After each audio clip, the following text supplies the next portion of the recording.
Hey, MathKook here. This video contains one of many examples in my Algebra 2 library. The rest of those examples, along with hundreds of other videos, are only available at mathkook.com. Let's MathKook it up. This question says, solve the equation for y and check your solutions. 2 log base w of y minus 1/2 log base w of 36 equals 0. So let's take a look at the steps for solving an equation that has logs in it. So step 1, if log base b of x equals log base b of y, then x equals y. So in other words, the logs cancel out and you can set x equal to y. Step 2, if it's in log form, change to exponential form. Step 3, if more than one log, combine the logs first, then apply step 1 or 2. Which that appears to be the case here, but I'm going to show you a little shortcut so that we don't have to combine the logs because there's a 0 on the right side.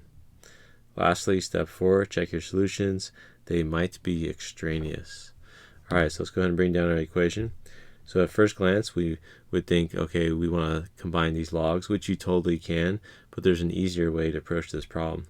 So what we're going to do is, since they both have the same base, w, each of these logs, log base w, and these are the only two terms in the equation, if we just move one of these terms to the other side, we can eventually cancel the logs. So I'm going to add this term over to the other side. So we're going to add, so we'll do 1/2 log base w of 36 to both sides. So plus 1/2 log base w of 36. So they cancel on the left. You get 2 log base w of y equals 1/2 log base w of 36. Alright, so in order to apply step number 1 here, where we can cancel out these logs, notice there's no coefficients in front of each of these logs. The coefficient is 1. So we need to move this 2 and this 1/2 somewhere. Well, where can we move it?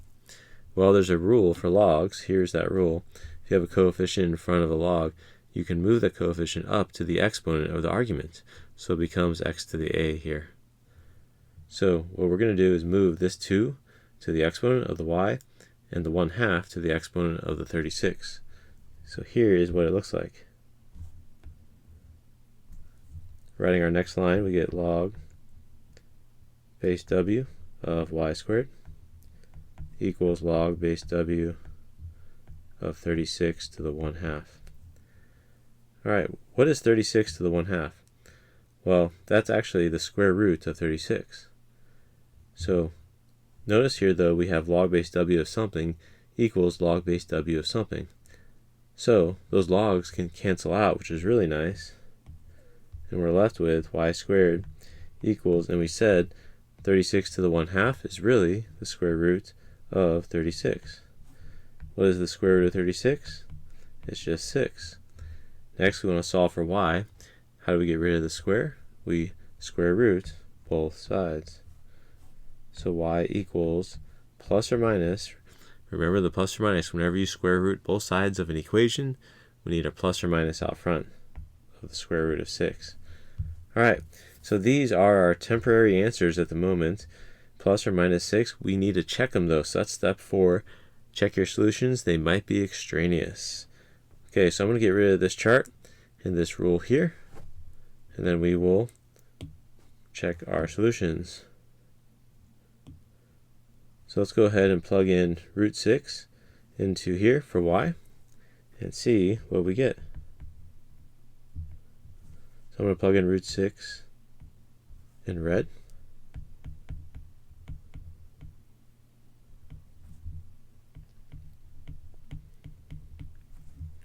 Alright, so now if we simplify, we can move the coefficients here up to the exponents. So let's go ahead and do that. So we'll get log base w of root 6 squared minus log base w of 36 to the 1/2. And then we have log base w of root 6 squared, which is just 6, minus, and then log base w of the square root of 36, because 36 to the 1/2 is the square root of 36, which gives us 6 equals 0. Notice we have exactly the same two terms here. So log base w of 6 minus log base w of 6 is just 0. So we have 0 equals 0. So there is our answer there. So that tells us that root 6 works. So we know that one of these is correct. So root 6 works. Now let's try negative root 6. So we'll go ahead and plug that in here. So 2 log base w of negative root 6. All right, minus blah, blah, blah.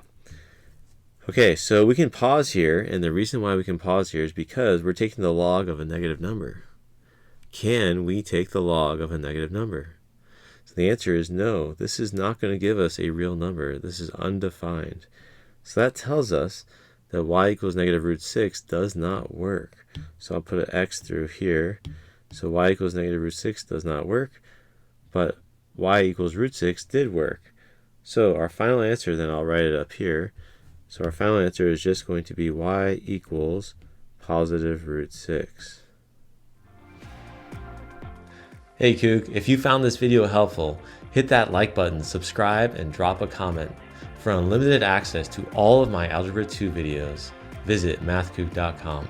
Thanks for watching.